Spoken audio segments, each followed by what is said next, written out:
Selamat malam semuanya. Ya, ini After edisi 3 Desember 2024. Seperti biasa, malam ini kita akan berikan update market IHSG dan juga membahas ide-ide yang masuk di kolom komentar Iftok edisi terakhir, edisi kemarin 2 Desember. Ada cukup banyak yang masuk di kolom komentar. Terima kasih untuk Bapak Ibu yang sudah memberikan ide. Nanti kita akan coba jawab satu persatu sesuai dengan permintaan. Baik, kita langsung mulai ke IHSG. Sebelum saya mulai, silahkan bagi Anda yang belum subscribe, silahkan subscribe. Dan yang sudah merasakan manfaat dari Iftok, dukung kami dengan klik like. Hari ini IHSG rebound 2%, 2,1%, kenaikan yang signifikan. Setelah kemarin turun menutup gap support di 7060, target turun ekstensi dari wave C yang sudah tercapai areanya ya. Jadi targetnya 7060 sampai dengan 6999 dan kemarin indeks sudah turun di antara area tersebut. Dengan kenaikan hari ini, apakah wave C ya, wave C sudah selesai? Belum. Jadi konfirmasi wave C ini selesai dan IHSG berpotensi untuk menguji wave 4 turun, yang mana ini masih dalam pengujian ya, adalah di 7220 ya. Itu pun belum terkonfirmasi secara sempurna. Konfirmasinya ada di atas 7320 setelah kemarin gagal melewati level resist tersebut. Jadi wave C ya baru akan terkonfirmasi patah atau wave atau swing naik itu dimulai, atau swing naik sudah terkonfirmasi berjalan itu setelah terjadi penutupan di atas 7300 ya. Tentunya kenaikan tersebut ya pastinya sudah banyak saham-saham yang kemarin turun itu sudah mengalami kenaikan ya gitu. Makanya jika memang time frame kita jangka panjang investasi, penurunan yang terjadi ini tetaplah penurunan yang bijak untuk dimanfaatkan berinvestasi. Seperti yang saya sudah bilang kemarin ya, penurunan sudah cukup dalam dan bahkan ini adalah level ekstensi yang seharusnya memang tidak terjadi. Namun ya sekali lagi, market itu kan sangat dinamis, bisa lebih dari perkiraan. Kebetulan ada extra discount ya gitu. Terakhir kan target turun wave C itu hanya di 7140. Namun kemarin ya ternyata masih ada tambahan sampai dengan 7060.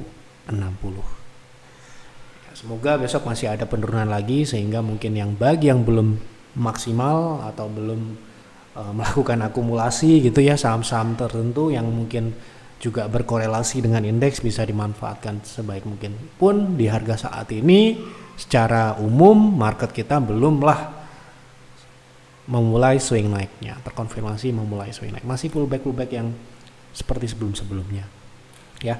Jadi trend line-nya ini belum terpatahkan. Seperti itu untuk update terakhir, semoga besok segera terkonfirmasi ya, karena perkiraan di sini adalah minggu kedua ya, di mana kemungkinan window dressing ini terkonfirmasi dimulai. Kita lanjut ya, pembahasan saham yang pertama.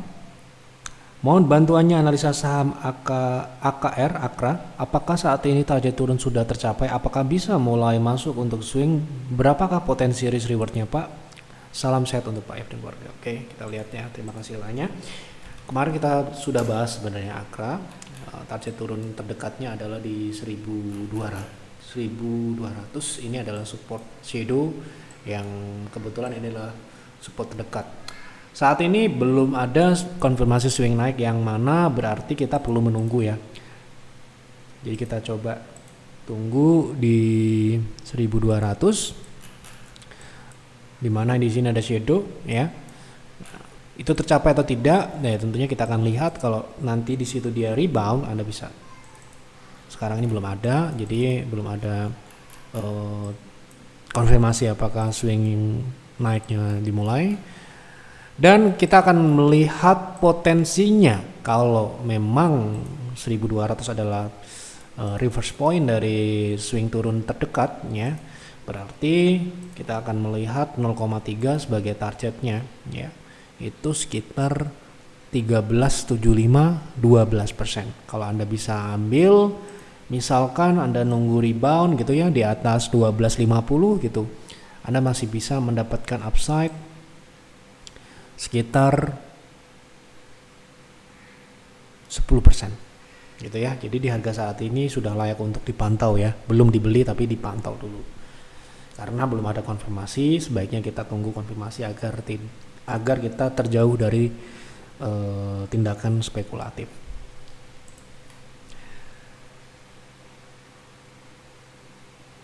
Risknya, jadi kalau Anda ambil di 1250 ya, risknya sekitar Anda bisa batasi di 1195, itu masih di bawah 5%.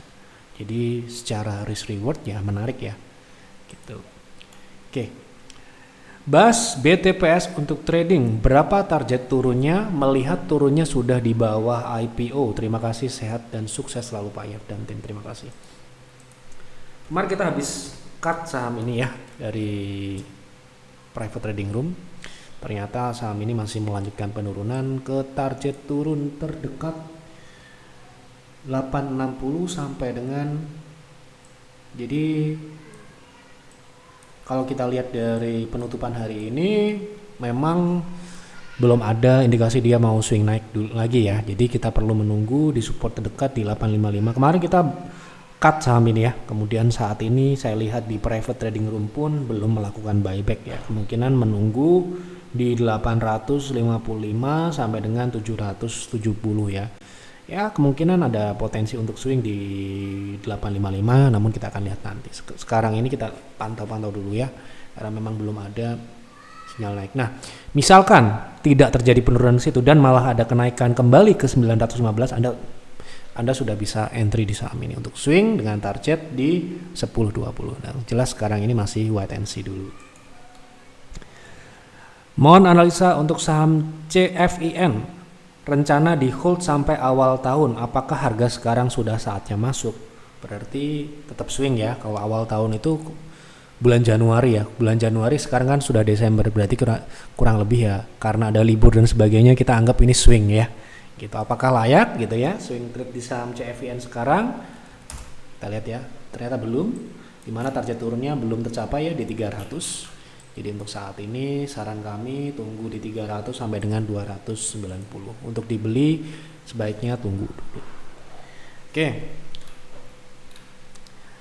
Pak F, untuk PANI apakah masih layak untuk di-buy? Oke, kita lihat ya. PANI sekarang ini di berapa? Kemarin kita beberapa kali kita sempat trading di saham PANI ya. Sepertinya sudah dijual, tapi kita coba cek dulu. Di harga berapa, jangan sampai di harga saat ini sudah di target jual di private trading room ya. Terakhir kita jual kemarin hari Jumat di 15.450 ini ya. Kita jual di 15.400, hari ini turun ke 15.200. Sepertinya, coba saya cek dulu ya.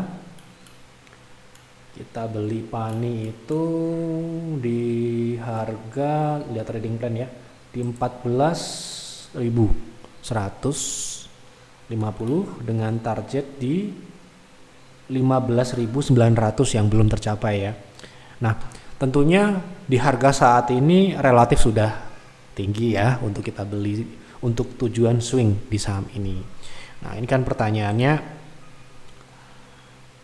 untuk buy ini kan tidak ada spesifik ya untuk trading atau investasi. Tapi saya akan langsung simpulkan benar atau tidak ya, karena pertanyaan tidak spesifik ya, saya anggap ini untuk trading ya. Gitu. Jadi kalau trading ya dengan kondisi saat ini menurut kami ya, kita coba time frame H4 ya. Itu paling tidak harus menunggu koreksi di paling tidak di TP1 kita. TP1 kita di 14.900, itu berarti support terdekat sekarang ini ya, di 14.900 sampai dengan 14.750. Itu pun dengan catatan nanti kita lihat ya, kita lihat lagi apakah dia mulai rebound atau tidak ya. Gitu, yang jelas momentum terbaik untuk beli saham PANI yaitu di tanggal 22 ya. Nah, ini ya. 22 kita beli di sini tanggal 22 ya. Nah, kebetulan naik habis itu. Nggak langsung naik ya, sempat stuck beberapa hari, baru tanggal 26 dia naik. Tapi yang jelas saat ini kalau Anda beli bisa jadi Anda akan makan barang member private trading room. Jadi ya sebaiknya memang tunggu koreksi lagi agar secara teknikal juga lebih menarik secara risk dan reward. Oke, gitu ya. Jadi mungkin untuk konsultasi selanjutnya, kalau masih mau konsultasi lebih spesifik lagi ya, mungkin saya mau beli saham PANI untuk trading swing di berapa ya idealnya, seperti itu kan, atau saya mau berinvestasi saham PANI, saya mau tanya harga yang ideal untuk masuk di harga berapa. Nah, nanti kita akan lihat secara teknikal tentunya dengan kacamata yang berbeda ya. Kalau trading ya kita akan lihat time frame jangka pendek, kalau investasi ya kita akan lihat time frame jangka panjang. Gitu ya. Baik, lanjut. Mohon arahannya, apa saham SMAR bisa untuk trading kali ya. Dan bagaimana trading plan-nya?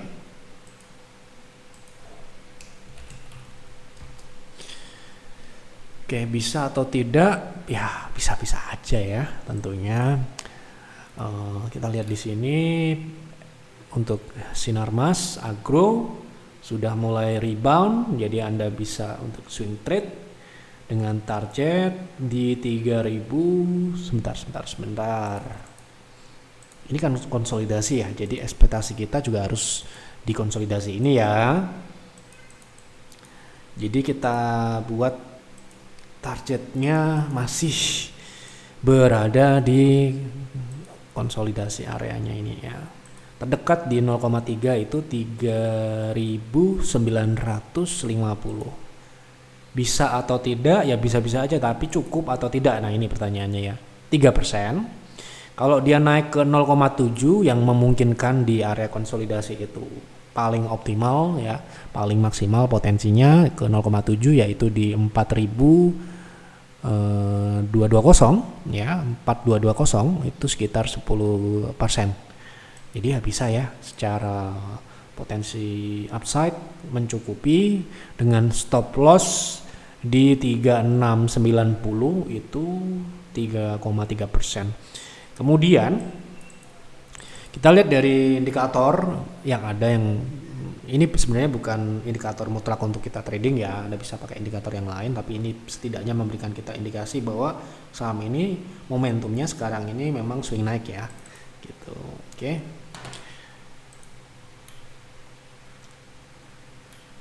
Bang Yev, untuk TBLA sebaiknya nunggu di berapa untuk mulai masuk tujuan trading swing? Nah, ini kan disampaikan tujuannya untuk swing.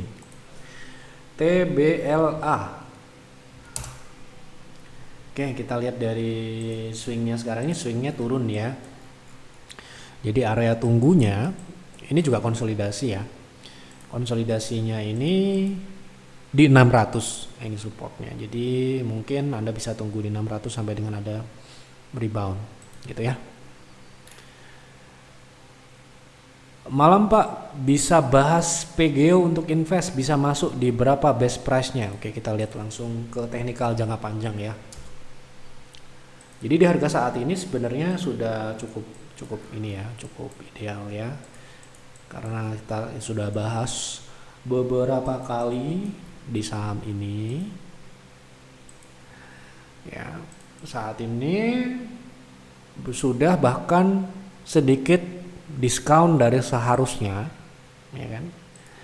Jadi kalau Anda bisa dapat di 1020 itu sudah bagus. Dikasih lagi di bawah 1000 semakin bagus lagi. Jadi kalau Anda bertanya ke kami di harga saat ini apakah ini baik untuk diinvestasi, menurut saya dengan penurunan yang terjadi saat ini tentu saja cukup sangat menarik. Dengan catatan Anda memang sudah melihat bagaimana fundamental dari PGO ini untuk beberapa waktu ke depan. Anda sudah mengetahui bagaimana kinerja saat ini, Anda sudah mengetahui hitungan-hitungan ke depan akan seperti apa pertumbuhannya. Nah, dengan penurunan harga tentunya secara insting investor secara teknikal sudah lebih dari penurunan yang seharusnya, ya ini adalah kesempatan untuk masuk ya. Kita ambil contoh ya, beberapa waktu yang lalu Ultra Jaya ini ya sempat turun ya, nah, ke bawah sini ya, kita akumulasi tentunya gitu. Jadi kalau kita mendapatkan saham berfundamental layak invest, kemudian harga sahamnya turun ya toh, ya kita beli nih. Misalkan kemarin tanggal 28 ini ya kita masuk di 1665 sebagai contoh ya, tanggal ini ya tanggal 26 sahamnya turun ke sini, misalkan kita sudah tahu fundamental seperti apa ya kita beli ya kan. Contoh kasus beberapa tahun yang lalu ya, ini mungkin agak mirip dengan secara teknikal ya, agak mirip dengan PGO ya. Saham ini turunnya mungkin sedikit melebihi dari seharusnya. Seharusnya cuma di 60 ya, kita masuk sebentar saya cek dulu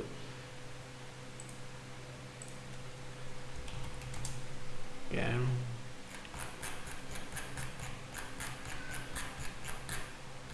Sekarang ya sudah naik ya. Tentu saja kita harus mengacu pada studi kasus yang pernah ada. Kita mulai akumulasi di 1700 gitu ya. 1700 di sini di bulan Agustus. Ya, Agustus. Ini edukasi ya, kita tambahkan edukasi. Kemudian sahamnya turun ya. Kita floating loss loh ya. Seperti yang kami contohkan kemarin, saham apa lupa saya, Raja ya, sama. Jika kita mendapatkan saham layak invest turun, bukannya malah takut, kita floating loss 12% waktu itu ya, sampai dengan beberapa bulan ya, sampai November. Kita coba lihat. Ini harusnya tidak turun seharusnya secara teknikal ya.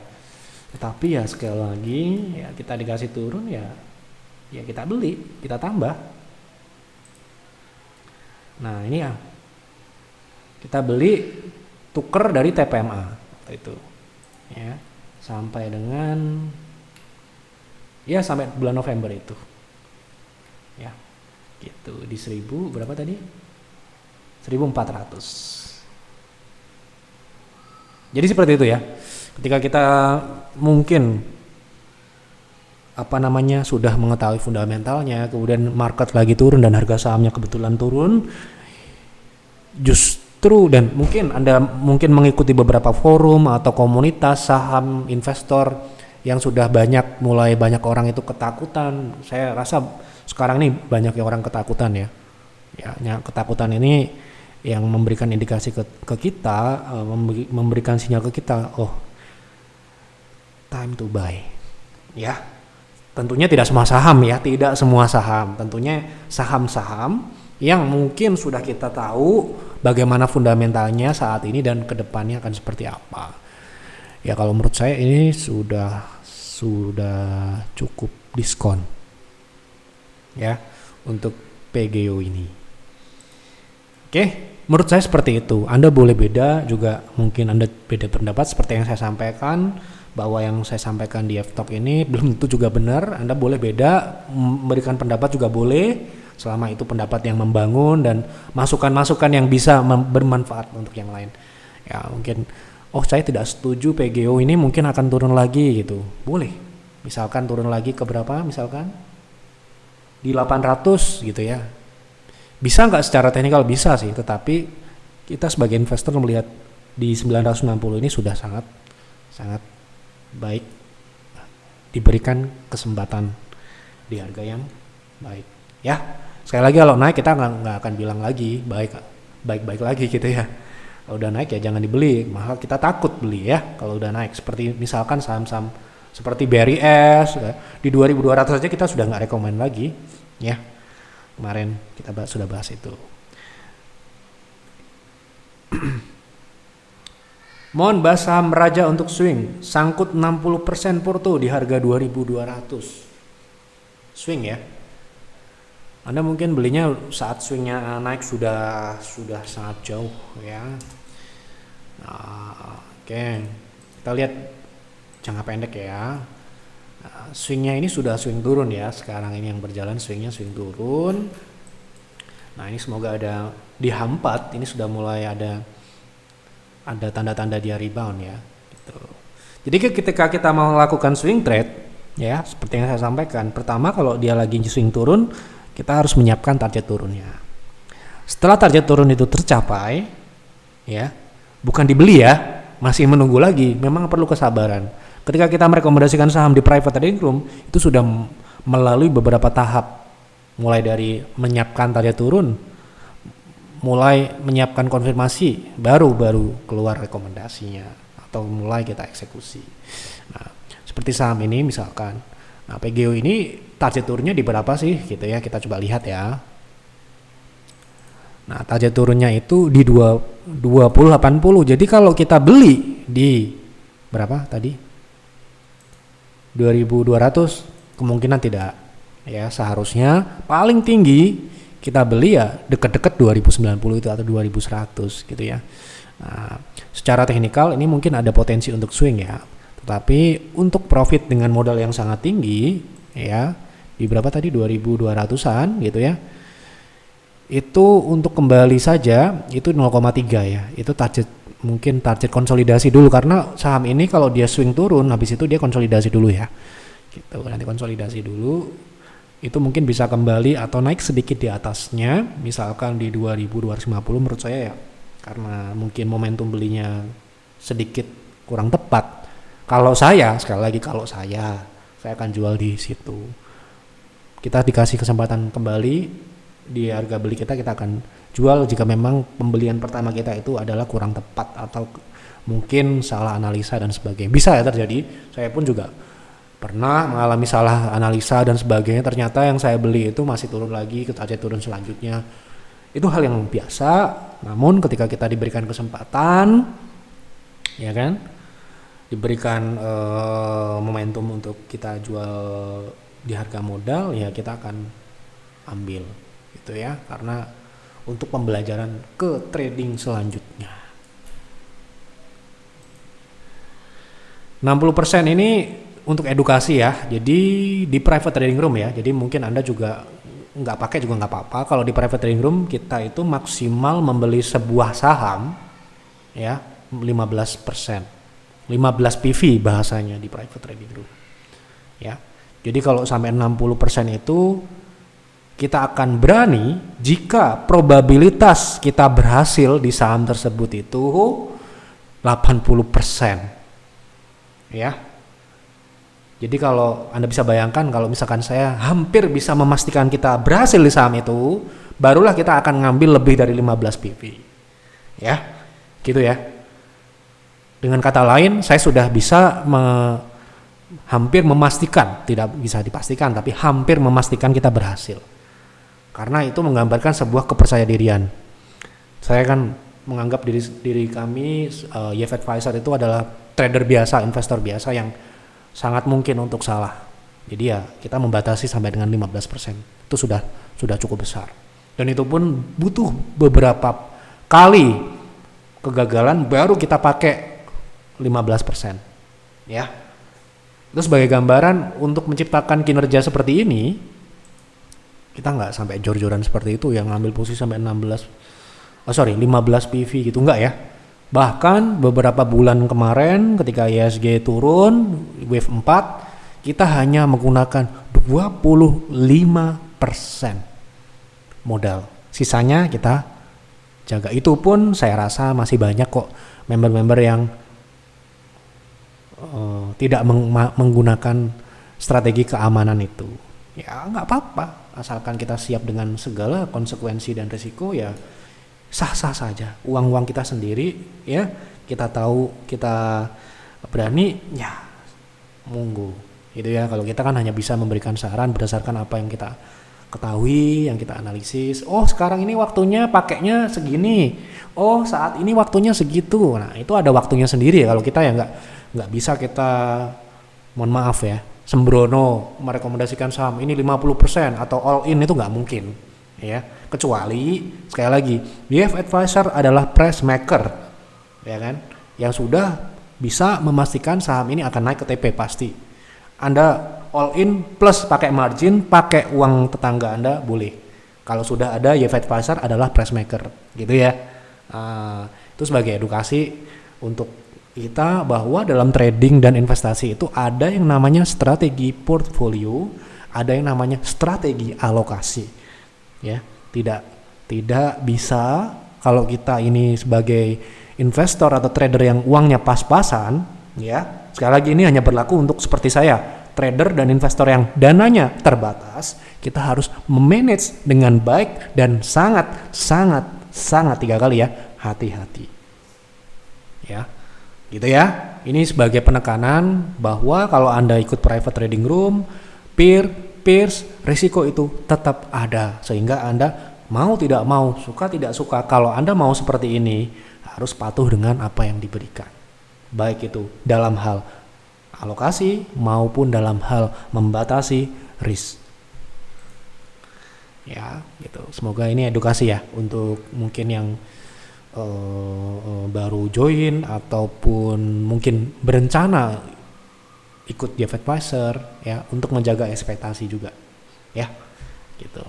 Karena tugasnya justru di situ ya, gitu. Tidak mungkin kita bisa win rate 99% gitu ya. Itu sulit untuk kita sebagai trader dan investor biasa ya dapat melakukannya, ya. Bas Trading PTPP, adakah kemungkinan balik ke harga 450 karena udah punya barangnya, strateginya bagaimana? Berarti ini modalnya gitu atau gimana?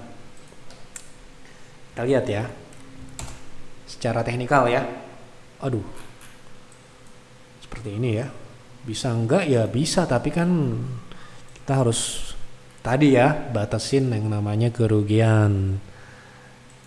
400 ini sudah floating 16%. Kalau saya sudah pasti stres ini kalau trading ya, dan tidak mungkin gitu ya. Nah, apakah bisa secara teknikal ini jangka pendek ya?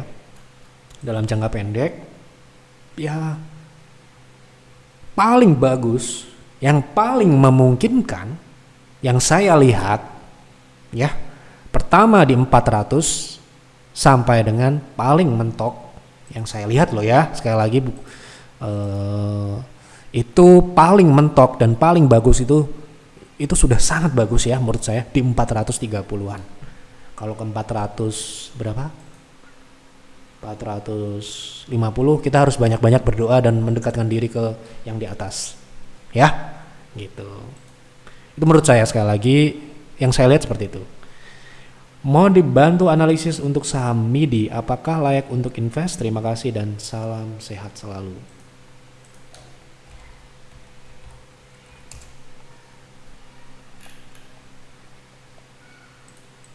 Oke, kita lihat MIDI, kelayakan investasi ya. Oke, mungkin secara margin yang menjadi masalah. Nah ya, secara margin, mungkin secara pertumbuhan oke ya. Menurut saya secara pertumbuhan layak, ya kan? Ya, dari atas sampai bawah, namun secara profitabilitas dan ini juga sesuai dengan selera Anda. Kalau menurut kami secara pertumbuhan bagus, tapi untuk secara margin ini bukan saham pilihan kami ya, gitu. Karena secara model bisnis dia juga retail yang mungkin secara margin akan sulit untuk bisa mencapai target minimum ya, target minimum 5%. Ya ini marginnya aja hanya secara operasional ini di bawah 5% ya. Jadi kalau Anda bertanya ke saya, mengacu pada apa yang ada di strategi kami di peer atau peers, minimal 5%. Jadi hanya mungkin beberapa bisnis model yang bisa kita invest ya, beberapa saham sektor tertentu ya saja yang untuk retail ini mungkin agak sulit untuk masuk ke dalam portofolio kami, karena sekali lagi kita memiliki screening system yang secara spesifik menentukan angka minimal adalah 5%. Sehingga ketika ada perusahaan yang tumbuhnya luar biasa bagus, konsisten, ya, ketika terjadi gangguan gejolak ekonomi secara umum dia tetap tumbuh. Namun jika profitnya tidak memenuhi syarat, ya tentu saja tidak layak invest. Namun kalau Anda mungkin, oh Pak, saya yang penting dia tumbuhnya bagus, saya berani invest di saham ini. Ini mungkin adalah pilihan yang baik. Ya, gitu. Oke. Mohon analisa saham PIVA untuk invest. Oke. Sama ya, kita akan lihat bagaimana pertumbuhannya dan bagaimana marginnya. Harga sahamnya sudah naik ya, terlihat sudah naik ya. Oke, bagaimana pertumbuhannya? Sayangnya tidak baik ya. Sayangnya tidak baik karena dia naik dan turun, dan juga secara operasional juga masih rugi. Ya, yang profit saja seperti tadi MIDI ya tidak masuk, apalagi yang rugi ya tidak mungkin. Kalau trading mungkin bisa, tetapi untuk invest tidak ya. Mohon update teknikal saham PGO Pak Yev. Oke, tadi sudah kita bahas PGO terkait teknikal jangka panjang, tapi kita akan coba jangka pendek. Oke, untuk jangka pendek hari ini penutupannya bisa dikatakan ya masih netral ya, masih netral, artinya buyer dan sellernya masih cukup. Belum ada tanda-tanda dia rebound ya. Untuk target penurunan jangka pendek kita ambil dari swing terakhir itu berada di 950 ya, sudah tercapai hari ini, sehingga jika besok terjadi rebound di 980, swing naik minornya akan dimulai dengan target di 1020 sampai dengan 1055 ya. Baik, sudah saya jawab semua, semoga tidak ada yang terlewat. Apabila ada yang terlewat, saya mohon maaf yang sebesar-besarnya. Silahkan tulis kembali di kolom komentar, semoga besok kita ada kesempatan untuk menjawabnya. Gitu ya. Sekali lagi, apa yang kami sampaikan di F-Talk ini adalah opini pribadi, analisa, dan prediksi yang bisa benar dan bisa salah. Anda perlu mengolahnya lagi, perlu melakukan analisa yang lebih dalam lagi, terutama untuk investasi, karena investasi itu adalah komitmen jangka panjang. Anda harus siap dengan gejolak, dinamika market, ya, jangka pendek yang ya kadang naik, kadang turun, ya. Tapi kalau Anda sudah pegang fundamentalnya ya, tentunya seharusnya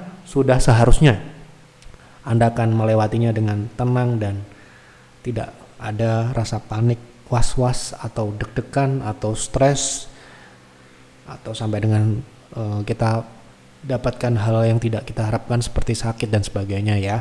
Karena kita sudah tahu, kita sudah pegang data fundamental, dan kita sudah memperkirakan bagaimana saham ini atau perusahaan yang kita pegang ini dalam jangka panjang. Jika terjadi penurunan yang melebihi ekspektasi kita dan kita memang masih bisa membelinya atau dalam tanda kutip menambah posisi di saham tersebut, tambahlah sesuai dengan target alokasinya. Tentunya menambah saham itu sudah direncanakan jauh-jauh hari sebelum Anda berinvestasi. Jangan sampai kita menambah karena accident atau karena ya bisa dikatakan melebihi dari yang seharusnya. Ya, itu saja pesan saya untuk F-Talk malam ini. Semoga dapat bermanfaat untuk Bapak Ibu. Silahkan apabila ada perbedaan atau pandangan yang mungkin tidak sama, jangan segan-segan, jangan malu-malu untuk menyampaikannya di kolom komentar. Bisa saja Anda yang benar, ya. Jadi jangan khawatir, ya. Kami sangat terbuka dengan segala perbedaan. Kami terbuka dengan semua masukan, ya. dari penonton Bapak Ibu, terutama member kami tentunya yang mungkin punya pengalaman jauh lebih lama daripada kami, itu akan sangat-sangat bermanfaat untuk penonton Yev Talk yang lain yang mungkin baru-baru belajar. Ya, gitu saja. Selamat malam dan selamat beristirahat.